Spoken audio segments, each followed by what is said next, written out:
अस्सलाम वालेकुम aspirants, welcome back. सो आज से मैं एक न्यू सीरीज स्टार्ट कर रही हूँ और वो सीरीज है CSS 2024 सॉल्व्ड पेपर्स की। तो इस सीरीज में पहले आपको तमाम कंपलसरीज के सॉल्यूशंस मिलेंगे और उसके बाद आपको कुछ ऑप्शनल्स के भी मिलेंगे। और ऑप्शनल किस किस पेपर का आपको सॉल्यूशन चाहिए कमेंट बॉक्स में लाजमी बताइएगा। तो चलें स्टार्ट करते हैं। इस सीरीज की हमारी पहली वीडियो है ऐसे पेपर का सॉल्यूशन, यानी CSS 2024 सॉल्व्ड ऐसे पेपर। अब इसमें सॉल्यूशन ऐसा नहीं होगा कि मैं आपको पूरा पूरा ऐसे लिख के दूंगी, नहीं, बल्कि इस वीडियो में आपको मिलेगा, मतलब सारे जितने भी आपके पास टॉपिक्स अवेलेबल थे पेपर में एग्जाम में, उन सब के आउटलाइंस। ठीक है। अब अगर मैं यहाँ पे एसेस को लिखती तो वो बहुत लेंथी वीडियो हो जानी थी, इसलिए जस्ट आउटलाइंस मैं आप लोगों को प्रोवाइड कर रही हूँ।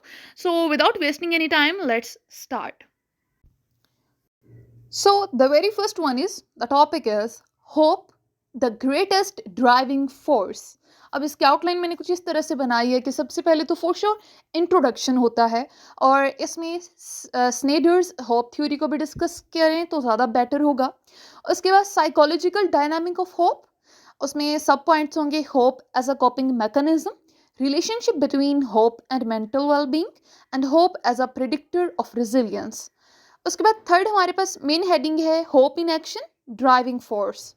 हमारे पास इसकी सब हेडिंग्स या सब पॉइंट्स हैं motivating factors behind hope, hope as a catalyst for goal setting and achievement and role of hope in decision making and problem solving. उसके बाद फोर्थ मेन हेडिंग है societal implications of hope. Sub points hope as a driving force for progress, hope in the face of adversity and building hopeful communities. Fifth main heading है cultural and historical perspectives. Subheading is hope in religious and spiritual traditions, historical movements fueled by hope, cultural representations of hope in literature, art and media. Sixth हमारे पास main heading है challenges to hope. सब points हैं sources of despair and hopelessness, overcoming obstacles to maintaining hope, and balancing hope with realism. Seventh main heading है nurturing hope, strategies for cultivating hope, building resilience through hope-based interventions, promoting a culture of hope, and the last main heading is conclusion. ठीक है। Next topic, CPEC and Indo-Middle East Europe new war fronts. Outline सबसे पहले तो इसमें सबसे पहला of course main heading introduction, then understanding CPEC and Indo Middle East European relations. Second main heading है इसमें CPEC का China's economic corridor through Pakistan और इंडो मिडल ईस्ट यूरोप यानी इकोनॉमिक एंड जियोपॉलिटिकल टाइज। ठीक है, ये हम इसको अंडरस्टैंड कर रहे हैं। उसके बाद थर्ड जो हमारे पास मेन हेडिंग है, यहाँ पे पॉइंट्स मेंशन करने में मिस्टेक हुई है, तो थर्ड मेन हेडिंग है जियोपॉलिटिकल इम्प्लीकेशंस। यहाँ पे CPEC's strategic significance for China's trade routes. Second subpoints, impact of CPEC on regional power dynamics in South Asia. Third point is related to Indo-Middle East Europe relation. यहाँ पे है historic, cultural and economic ties of Indo-Middle East Europe. और fourth point भी इसी के related है, impact of IMEE यानी Indo-Middle East Europe on global energy markets. उसके बाद हमारा मेन हेडिंग है security dynamics and military buildup. यहाँ पे sub points security concerns of CPEC, military infrastructure development for CPEC projects, उसके बाद historical conflicts and ongoing security concerns of IMEE and arms races and military alliances of IMEE। उसके बाद main heading है potential flash points for conflict. ठीक है, यहाँ पे sub points है escalating Sino Indian rivalry, resource competition, proxy conflicts, great power politics, disruption of trade and supply chains. और हमारे पास सेकंड लास्ट मेन हेडिंग है चैलेंजेस एंड अपॉर्चुनिटीज। यहाँ पे सब पॉइंट्स हैं diplomatic efforts and conflict resolution mechanisms, opportunities for cooperation, role of international organizations and the last main heading is conclusion. Third topic की तरफ चलते हैं, the power of propaganda and Muslim world. Outline में सबसे पहले introduction, then historical context of propaganda in the Muslim world, then इसमें sub points हमारे पास आ जाएंगे early forms of propaganda in Islamic history, colonial propaganda and its influence on Muslim societies, और modern propaganda tactics। ठीक है। उसके बाद हमारे पास मेन हेडिंग होगी प्रोपेगेंडा एंड मीडिया मैनिपुलेशन। यहाँ पे सब पॉइंट्स होंगे, role of media in disseminating propaganda messages, then impact of digital media on the spread of propaganda, then case studies of propaganda campaigns. उसके बाद main heading है political and ideological warfare. यहाँ पे sub points हैं, authoritarian regimes use, then ideological propaganda's influence, then foreign powers agendas. Then हमारे पास main heading है religious and cultural influence। यहाँ पे सब पॉइंट्स हैं, propaganda within religious context, then cultural propaganda and its impact, then examples of cultural diplomacy. Next हमारे पास main point है propaganda and radicalization। यहाँ पे सब पॉइंट्स हैं, role of extremist propaganda, countering extremist narratives, efforts to combat radical propaganda. Second last main heading है challenges and responses. Sub points are challenges in countering propaganda, strategies for media literacy, international cooperation and multilateral efforts. And the last main heading is conclusion. Then fourth one is phase out of fossil fuel and Arab economies. ठीक है, तो यहाँ पे outline में first of all for sure introduction, then current dependency on fossil fuels. Sub points होंगे, fossil fuel reserves and production in Arab countries, contribution of fossil fuel to economic development and challenges associated with reliance on fossil fuels. Third main heading हमारे पास होगी economic impact of phasing out fossil fuels. यहाँ पे सब headings हैं, effects on government revenues, employment implications, particularly in energy sector, and diversification of economies. Fourth main heading है technological and infrastructural challenges। यहाँ पे सब points हैं, investment needs for renewable energy infrastructure, development of renewable energy technology, and integration of renewable energy into existing energy systems. Fifth main heading है opportunities for economic transformation. Sub headings are leveraging renewable energy resources, investing in research and innovation, and promoting green entrepreneurship. Then sixth main heading है regional and global cooperation. Sub points are collaborative initiatives among Arab nations and international partners, and addressing geopolitical tensions and conflicts. And seventh main heading is challenges and risks. यहाँ पे है first point economic disruption during the transition period, potential social unrest and political instability, external factors such as fluctuating oil prices. And the last main heading is conclusion. Fifth main point is pragmatism versus passion in politics. Outline में सबसे पहले introduction, then pragmatism in politics, यहाँ पे इसके सब points definition and characteristics of pragmatic approaches, study of Franklin D Roosevelt's New Deal and benefits of pragmatism.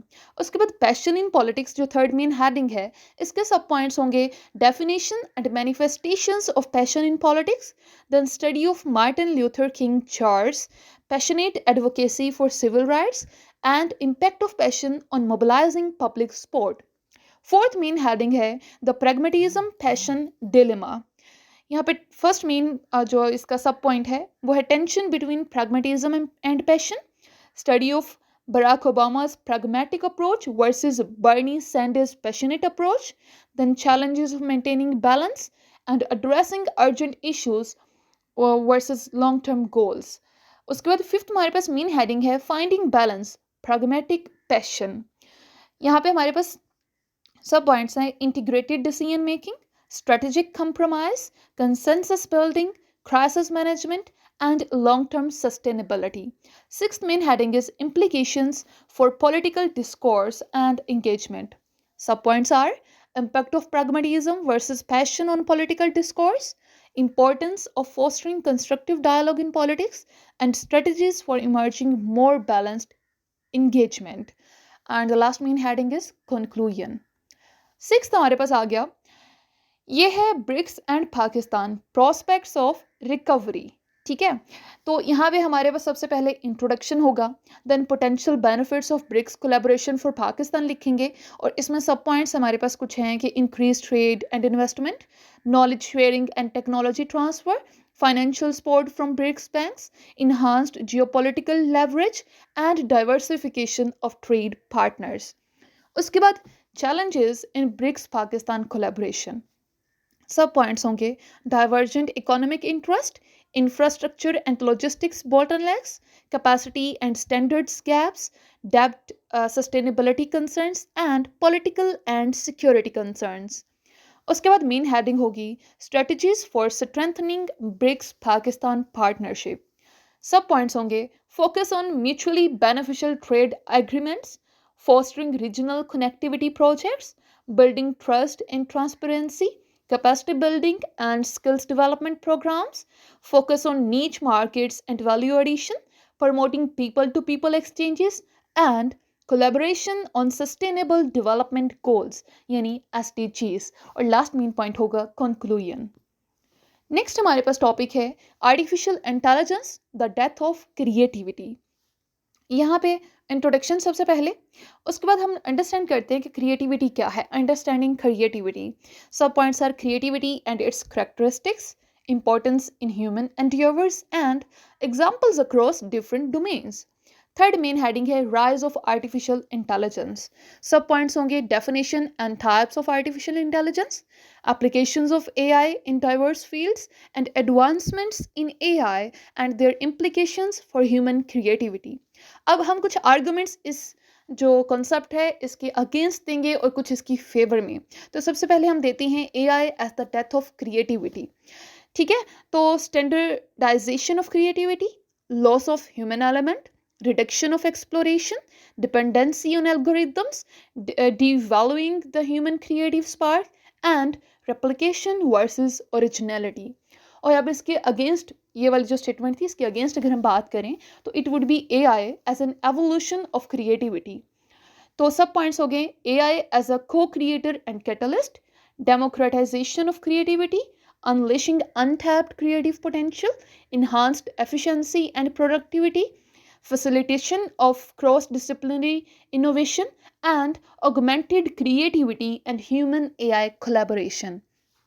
उसके बाद हमारे पास मेन हेडिंग है coexistence of AI and creativity।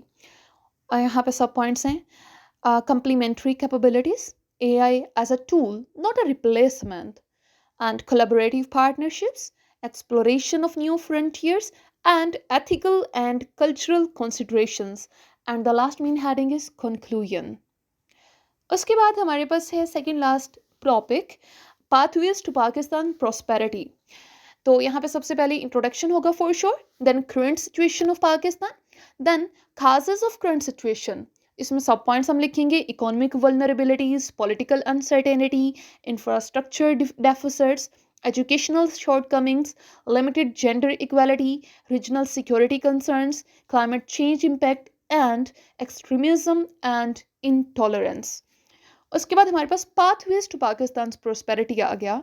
यहाँ पे सब पॉइंट्स होंगे, building a robust economy, unleashing entrepreneurial potential, harnessing strategic location, empowering the human resource, embracing technological advancement, sustainable development practices, promoting tourism and hospitality, and fostering peace and stability, and then conclusion। और हमारा उसके बाद topic है globalisation and national economies, बल्कि इसके बाद एक और टॉपिक भी रहता है। ठीक है, ये सेकंड लास्ट है। इसमें इंट्रोडक्शन आ गया, देन अपॉर्चुनिटीज फॉर ग्लोबलाइजेशन, उसमें trade expansion and economic growth आ गया, फॉरेन इन्वेस्टमेंट एंड डेवलपमेंट आ गया, स्पेशलाइजेशन एंड एफिशिएंसी आ गया, इनोवेशन एंड टेक्नोलॉजिकल एडवांसमेंट आ गया, नॉलेज ट्रांसफर एंड कोलैबोरेशन आ गया, access to wider variety of goods आ गया, एंड ग्लोबल वैल्यू चेन्स आ गया। उसके बाद थर्ड मेन हेडिंग होगी चैलेंजेस ऑफ ग्लोबलाइजेशन। उसमें है job market disruption, income inequality and exploitation, loss of cultural identity, environmental degradation, and vulnerability to crisis, then security concerns and limited policy autonomy। उसके बाद fourth main heading है national policy responses. Then subheadings are strategic trade policies, education and training initiatives, social safety nets, industrial policies, technological advancement, environmental regulations, and global cooperation. और last heading would be conclusion. अब हमारे पास last topic है political polarization, governance and society. इसकी देखते हैं outline. सबसे पहले इंट्रोडक्शन होगा, then causes of political polarization, इसमें सब पॉइंट्स होंगे.